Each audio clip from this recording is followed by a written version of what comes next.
Salut à tous, bienvenue sur cette vidéo où on ne va pas parler Terre plate, on ne va pas parler équateur, je suis désolé, on va parler chemtrail, ou plutôt traînée de condensation.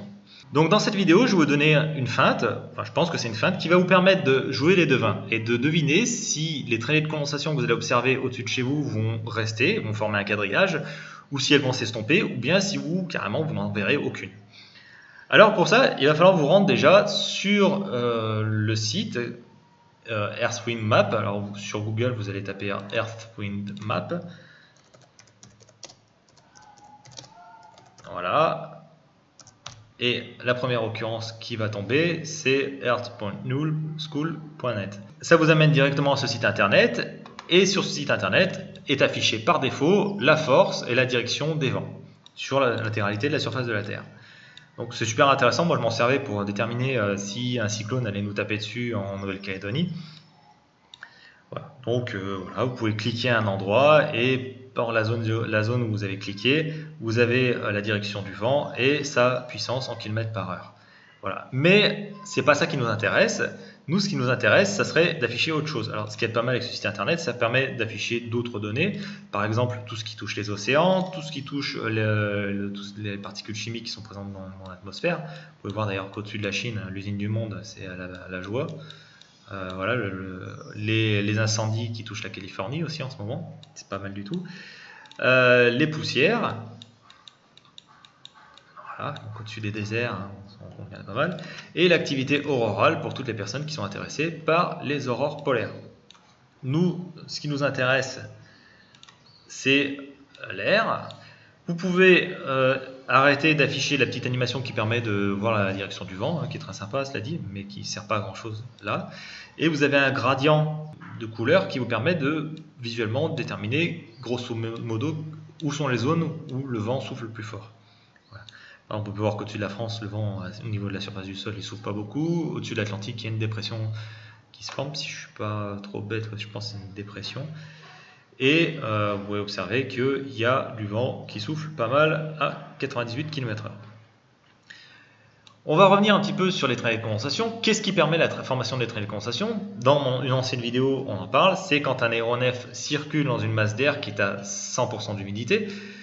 Quand l'aéronef avance dans cette masse d'air, il va laisser derrière lui une traînée constituée de la combustion, enfin des déchets de la combustion du kérosène. Donc ces déchets qui sont des suies et de la vapeur d'eau. Plus du CO2, SO2, etc., etc. Mais le plus important, c'est les suies et la vapeur d'eau. La vapeur d'eau va rentrer dans un air qui est en sursaturation. Immédiatement, ce qu'elle va faire, c'est qu'elle va se condenser sur les noyaux de condensation, donc les suies qui sont rejetées par le réacteur de l'avion, et ça va former un nuage. Le nuage, c'est une traînée de condensation. Si l'air est saturé en vapeur d'eau, la traînée de condensation va rester. Hein, elle ne va pas sublimer, les gouttelettes d'eau qui forment le nuage ne vont pas s'évaporer, enfin les gouttelettes ou cristaux d'eau ne vont pas s'évaporer ou se sublimer, et ça va rester, ça va s'étendre, ça va former un cirrus dans le ciel. Si l'air par contre est plus sec, la traînée de condensation va se dissiper très rapidement. Et grâce à ce logiciel, ce site internet, vous pouvez observer quelles sont les zones qui sont à saturation en vapeur d'eau. Donc il suffit d'aller cliquer là-dessus, H, humidité relative, et on se rend compte que les zones où l'air est sec sont jaunes et où l'air est saturé sont bleu ciel. Nous, ce qui nous intéresse, c'est de connaître les zones où l'air est saturé en vapeur d'eau, là où les aéronefs circulent. Donc on peut afficher ça aussi par rapport à la hauteur. Alors, surface du sol, et ça va jusqu'à 10, mais c'est hectopascal. Donc pour ceux qui ne sont pas trop bêtes, ils savent que plus on monte en altitude, plus la pression atmosphérique va diminuer.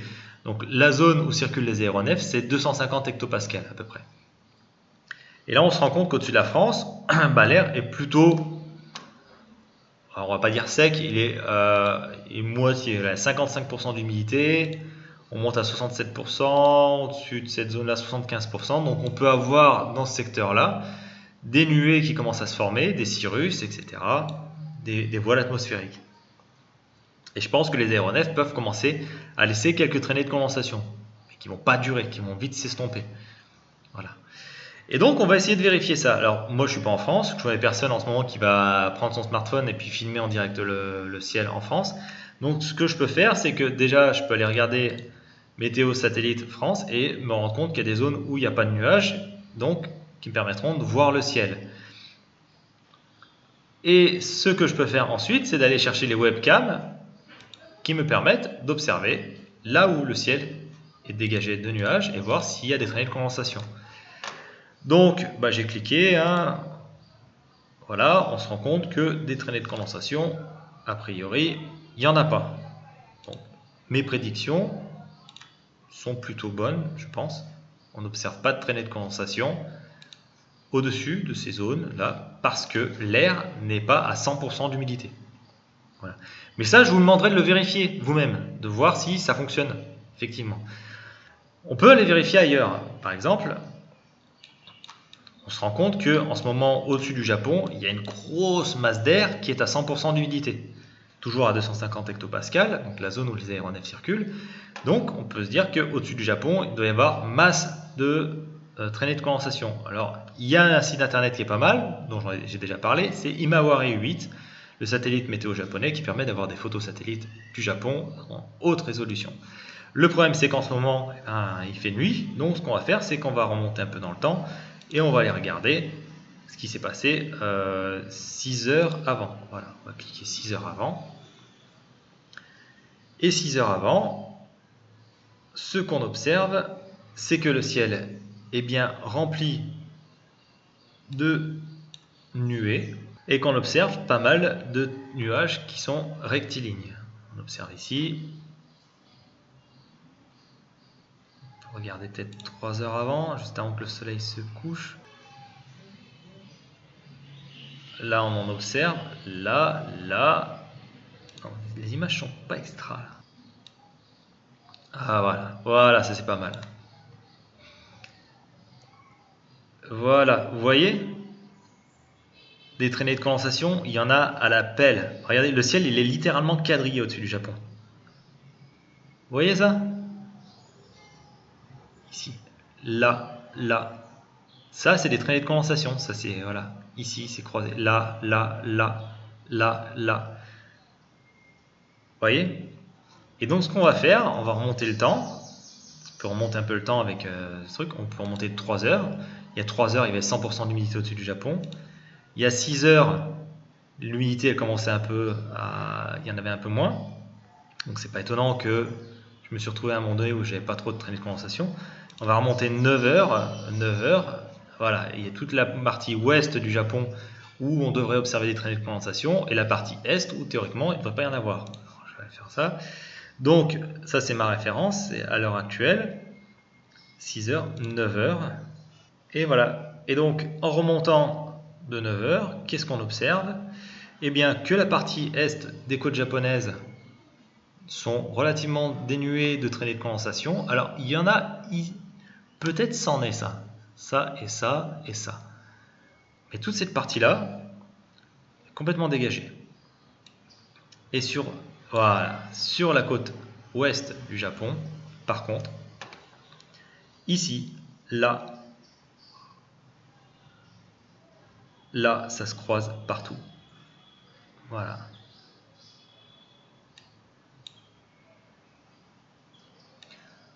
Donc, on peut se rendre compte que c'est globalement plutôt fiable. Je vais regarder juste un truc. Ah bah oui. Regardez, là ici, on se retrouve avec une zone 9 heures avant. On se retrouve avec une zone, c'est au sud, je crois que c'est Hokkaido, l'île du Nord. Une zone où l'humidité est supérieure. Et si on va sur la carte d'Himawari 8, je vais essayer de dézoomer.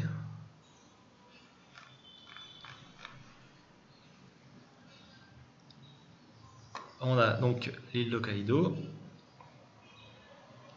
voilà, avec la masse d'air humide qui fait comme ça, qui revient ici. Et donc, c'est pas forcément étonnant d'observer des traînées de condensation ici, au final, par rapport à ces petites avancées. Mais ce qu'on peut faire, c'est qu'on peut remonter un jour avant. 24 heures avant, il y a 24 heures, voilà, il y a 24 heures, théoriquement, au-dessus du Japon, il n'y avait pas de traînée de condensation. Donc ce qu'on va faire, c'est que sur Himawari, merci le klaxon, on va remonter au 15 novembre. Le 15 novembre, à la même heure. Alors, il y a pas mal de nuages. Mais si je zoome sur la zone de Tokyo, et ben voilà, on n'observe pas de traînée de condensation comme prévu. Alors on peut essayer de faire autrement. Est-ce que on va faire Asie-Océanie 24 heures? Oups, non, c'est pas ça. Zone de l'Asie-Océanie qui va nous afficher la Terre en entier. Et on peut chercher, donc on va maintenant une zone, alors si on reste sur le truc d'Imawari, théoriquement, après ce qu'il y a c'est qu'il ne faut pas avoir de nuages.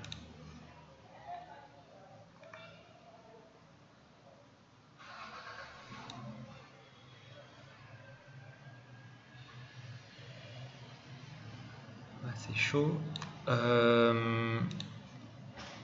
Allez, prolongement, on va prendre cette partie-là de la Chine. Donc on a le golfe ici, la baie là. Et on va zoomer ici.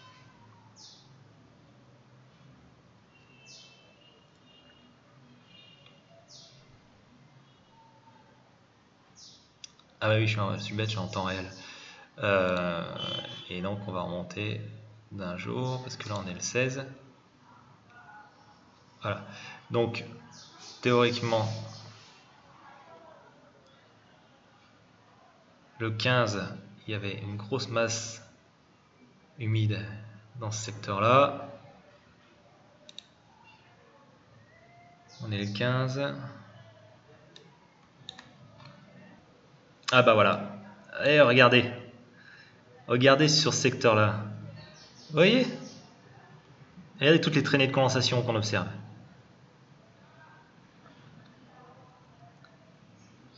Voilà. Ah, c'est parfait. Donc on est le 15 novembre 2018. Sur EarthWindMap, ici, on est le 15 novembre 2018. Donc, comme prédit, il y a des traînées de condensation. Voilà. Voilà. Bon, il ne vous reste plus qu'à vérifier, les amis. Je vous promets pas que ça va marcher à tous les coups. Je vous dis seulement que c'est une piste qui vous permet de voir et de comprendre pourquoi des jours les traînées de condensation vont former un quadrillage dans votre ciel, pourquoi des jours les traînées de condensation vont s'estomper très rapidement et pourquoi à d'autres moments il n'y aura carrément pas de traînées de condensation. Voilà. Il n'y a pas une question de programme d'épandage massif, comme le soulignent tous les lanceurs, les soi-disant lanceurs d'alerte. Il y a juste des conditions météo qui expliquent un phénomène. Voilà. C'est tout simple.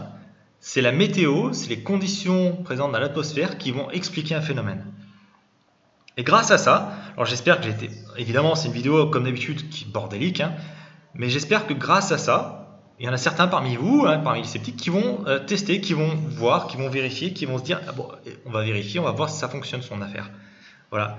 Et je vous engage à me donner, à tester l'affaire, à expérimenter, et puis à me dire en retour, bah ouais Fred, ça a fonctionné, ou non, bah ça fonctionne carrément pas, parce que regarde telle situation géographique, regarde les conditions, bah regarde mon ciel est parfaitement dégueulasse, il y a un damier, il y a un morpion dans le ciel.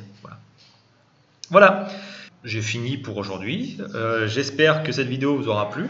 Désolé encore pour le côté un petit peu bordélique.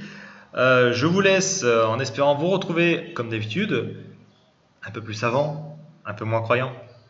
Allez, à la prochaine.